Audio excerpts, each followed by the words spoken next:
begitu ada orang hadir di depan kita, itu kan kita dipaksa harus merespon. Kita kan tidak bisa diam saja. Di kamar misalnya kamu sedang asik-asik, tidak pakai baju, dengerin musik, santai-santai, kelekaran. Temenmu datang notok pintu, hadir. Wajahnya di depan wajahmu sekarang. Itu etika wajah. Jadi ini kan menurut kamu respon. Mungkin kamu cepat-cepat, waduh, ambil baju, musik dimatikan, sampah-sampah dibersihkan sebentar, terus kamu baru buka pintu karena hadir temanmu. Jadi kehadirannya dia menuntutmu harus melayani dia, merespon dia. Ini yang disebut etika wajah. Jadi kayak kalian misalnya tadi kesini misalnya bayangannya tidak ketemu temanmu yang itu, tiba-tiba ketemu, itu kan kamu harus merespon. Bayanganmu ngajinya mungkin gerimis-gerimis ini tidak banyak, waduh kok banyak orang, nah, mungkin kamu beda lagi. Bayanganmu macam-macam. Hadirnya orang lain itu mau tidak mau menuntut kita untuk merespon. Disinilah nanti akan diuji kita itu seorang yang beretika atau tidak. Ada orang yang sejak awal memang menutup diri, tidak menerima hadirnya yang lain. Itu orang-orang abai tadi, orang cuek tadi. Orang lain hadir, peduli amat urusan-urusan dia sama saya urusanku.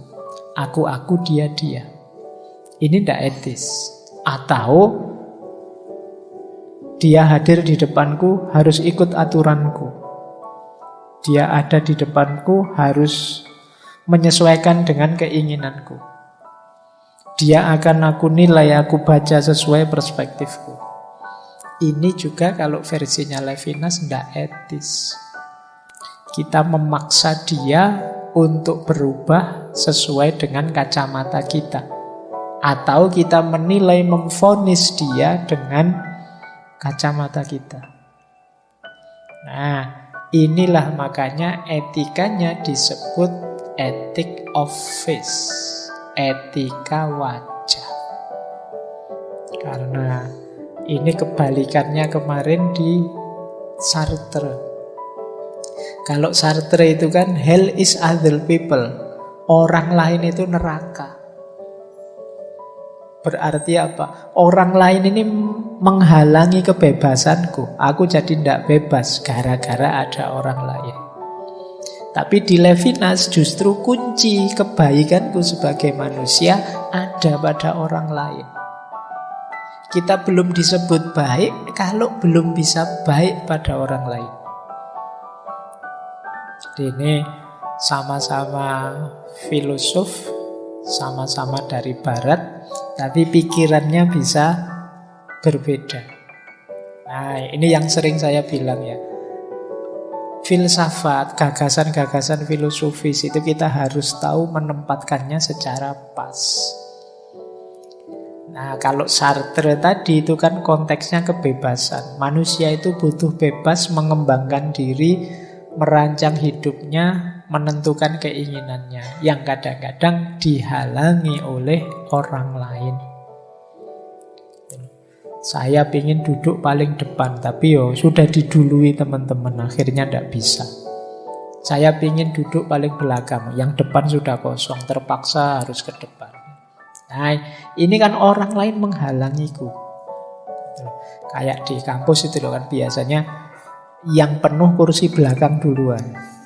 Nah, kamu mau masuk kelas, saya nanti duduk di belakang saja. Begitu masuk, sudah penuh yang belakang. Terpaksa harus duduk di depan. Itu kan bahasanya Sartre kan masuk hell is other people. Orang lain itu ternyata neraka. Akhirnya saya duduknya pas di depan dosennya. Aduh.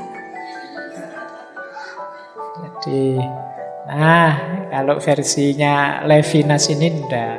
Justru hadirnya orang lain adalah ujian bagi kita sejauh mana kita itu orang baik.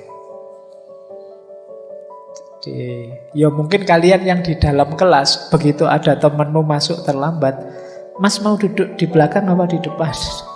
Kalau di belakang silahkan, saya tak pindah ke depan. Wah, kamu orang baik.